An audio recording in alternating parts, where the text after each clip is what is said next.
কিন্তু আসলে সুখাসন করাটার নিয়মটা কেমন? সুখাসন যদি করি তাহলে এই পাটা আমরা এখানে দেবো, এটা যাতে নাই কিন্তু আমাদের আসলে আমাদের হবে যখন আমরা এইভাবে পা দিয়ে দেবো এবং দুইভাবে গোড়ালি এখানে নাই হ্যাঁ, তাহলে আমাদের কথা শোনো।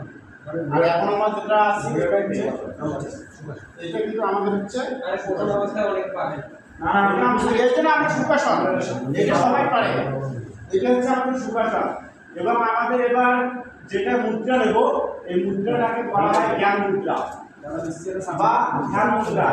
মুদ্রাটা আমরা কিভাবে নেব? এটা কি বলা হয়? বিদ্যাঙ্গুর।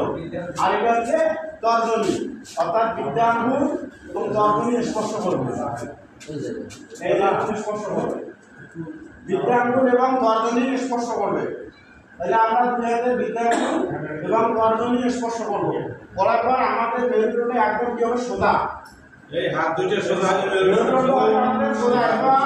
এই হাত দুটো আমাদের এতটুকু যাবে না, এতটুকু যাবে না, একদম এই হাতের যে কবজিটা আছে এই কবজিটা হাঁটু বরাবর করবে, একদম হাঁটু বরাবর। আমি আগে করতেছি, আপনারা লিফট ফলো করেন, তারপর আমরা একসঙ্গে আবার সবাই করবো, মানে কীভাবে আমরা জব করবো। আমরা কিন্তু এখন ব্রহ্ম ধ্যান করবো, যেটাকে বলা হয় ওঙ্কার জব।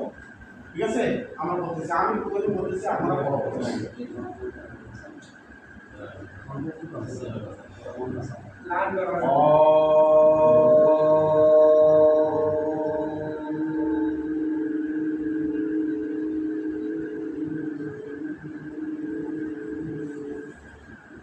অর্থাৎ আগে আমাদের বাতাসটা ছেড়ে দিতে হবে বায়ুটাকে, দেওয়ার পর আমরা উচ্চারণ শুরু করবো এবং আমাদের উচ্চারণটা কিভাবে আসবে? প্রথমে আছে আ, তারপর উ এবং উটা আমাদের দীর্ঘক্ষণ উচ্চারিত হবে, উটা দীর্ঘক্ষণ উচ্চারিত হবে আর আটা কম উচ্চারিত হবে। মানে মধ্যের যে বর্ণটা আমাদের তিনটে সমুদ্র, মানে তিনটে বর্ণ অর্থাৎ মধ্যের যে বর্ণটা উ, এটা আমাদের দীর্ঘক্ষণ উচ্চারিত হবে এবং আমাদের এই অভ্যাসটা আমরা একদম আমাদের নাভি করবো, তাহলে আমরা কিন্তু ব্রহ্মের সম্বন্ধ। আর এমনিতে বলে ও খালি কিন্তু হবে না, আপনারা পরে এমনিতেই বুঝতে পারবেন। তাহলে আমরা রেডি। এটা কয়বার হবে সেটা আমরা তিনবার করবো। আচ্ছা স্যার, উনি আপনি হাতটা সই করেন। আমি একটু স্যার স্ট্রং হবে স্যার, এবং আঙ্গুল এরকম হবে স্যার, আঙ্গুল থেকে 1 2 3 দিয়ে করেন, আমরা সবাই করেন। রেডি? 1 2 3 একসঙ্গে সবাই হবে।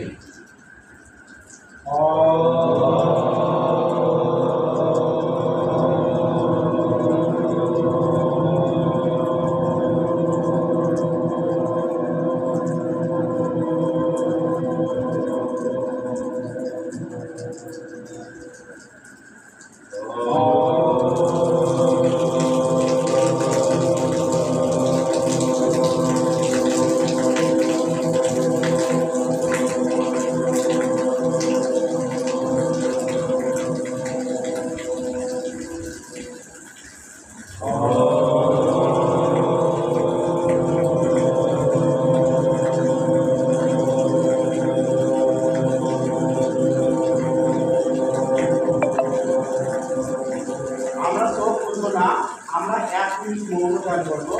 মৌন ধ্যানের সময় যার যার যে প্রদত্ত মন্ত্র সেটা মনে মনে জপ করবো, অথবা যার গুরু মন্ত্র নিয়ে তারা তাদের বিশিষ্ট দেবতার মন্ত্র জপ করতে পারবে।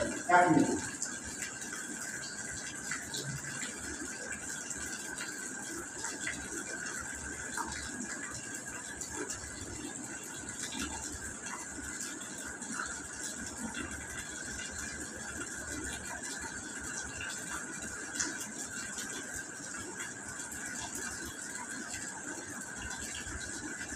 তো আমাদের 1 মিনিট হয়ে গেলে আমরা চোখ খুলবো না। আমরা এবার হাত দুটো কি করবো? অঞ্জলি মুদ্রার মতো করে হাত দুটো একটু ঢোকাঢুকি করবো, অঞ্জলি হাতে তালু ঢোকাঢুকি করবো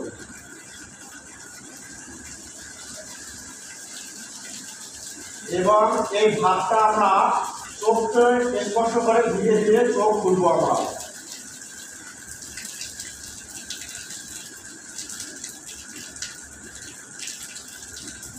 মোটামুটি এইটাই হচ্ছে ব্রহ্মদেবের নিয়ম।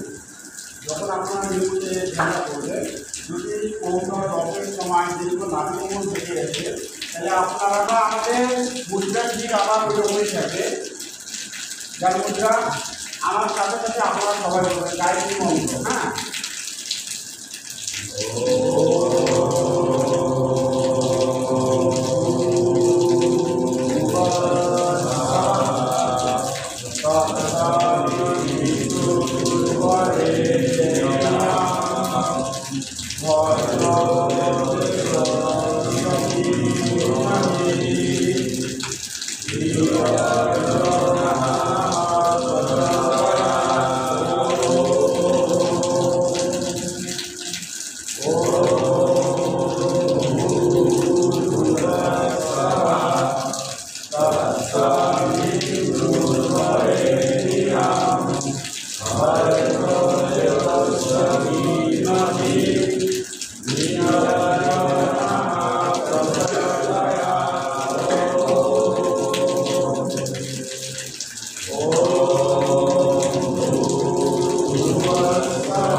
তো আজকে ব্যাপারটা হচ্ছে আমরা যখন গায়ত্রী মন্ত্র উচ্চারণ করবো বা গায়ত্রী জপ করবো, গায়ত্রী জপের পূর্বে ওঙ্কার বলতে হবে এবং শেষেও ওঙ্কার বলতে হবে। এবং যে কোনো মন্ত্র বলার আগে ওঙ্কার বলতে হবে, না হলে সেই মন্ত্র মানে পূর্ণতা প্রাপ্ত হয় না।